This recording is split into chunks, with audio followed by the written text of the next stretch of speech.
Olá, alunos do site Direito em Tela. Hoje vamos falar sobre audiências de custódia. A audiência de custódia deve ser obrigatória para qualquer pessoa detida ou retida?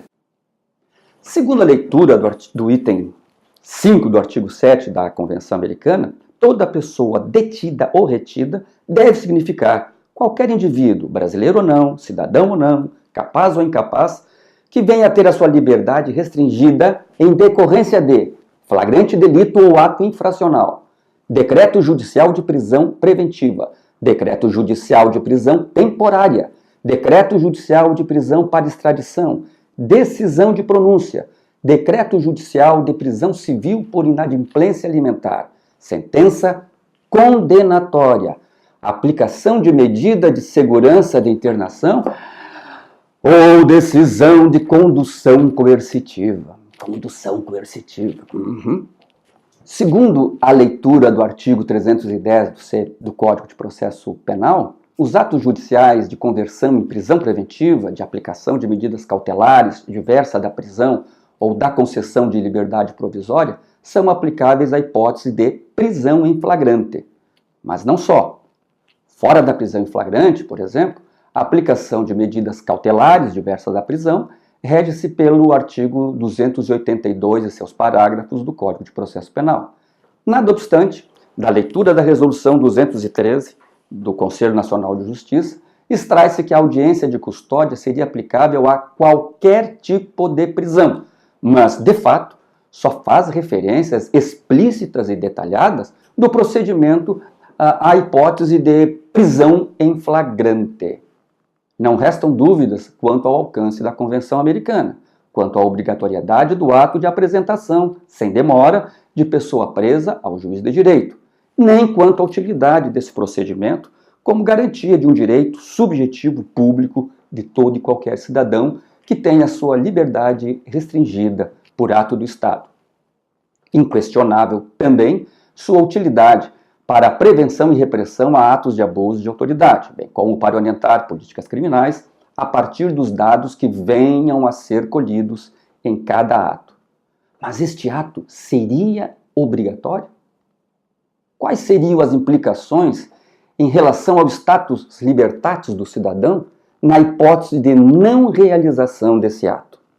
Teria reflexos na validade dos atos processuais que venham a suceder o ato prisional em flagrante? Já imaginaram se todos os presos no Brasil que não participaram de audiência de custódia devessem ser postos em liberdade imediatamente por um suposto vício insanável de sua prisão? Os condenados seriam postos em liberdade? Os pronunciados, idem? Os presos civis, em sua totalidade? E os retidos por condução coercitiva? Que efeitos sobreriam nos respectivos feitos? Com a anulação do processo ou do procedimento, a partir do momento em que a audiência de custódia, sem demora, devesse ter sido realizada, seriam geradas inseguranças jurídica e pública monumentais. Nem tanto à terra, nem tanto ao mar. Os precedentes de nossos tribunais têm oscilado entre uma declaração retórica de obrigatoriedade da realização da apelidada audiência de custódia e quanto às consequências dessa obrigatoriedade.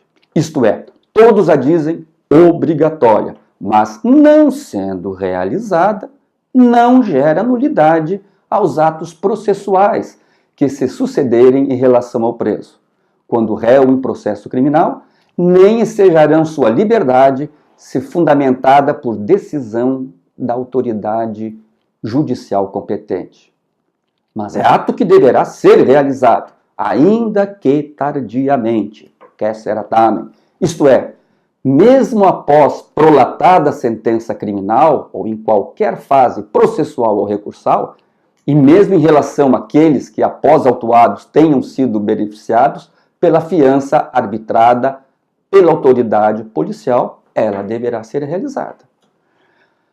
Já há precedentes de tribunais endossando a decisão judicial de primeira instância que deixa de realizar a audiência de custódia na ocasião indicada, sem demora, desde que devidamente fundamentada, seja por motivo de força maior, seja por outro motivo considerado relevante, relaxamento de prisão, concessão de fiança pela autoridade policial, greve nos serviços penitenciários ou de segurança pública, falta de viatura, de combustível e outras coisas assim. O que relativiza, e muito, o caráter de obrigatoriedade desse ato. Estas são as considerações iniciais no nosso direito em tela.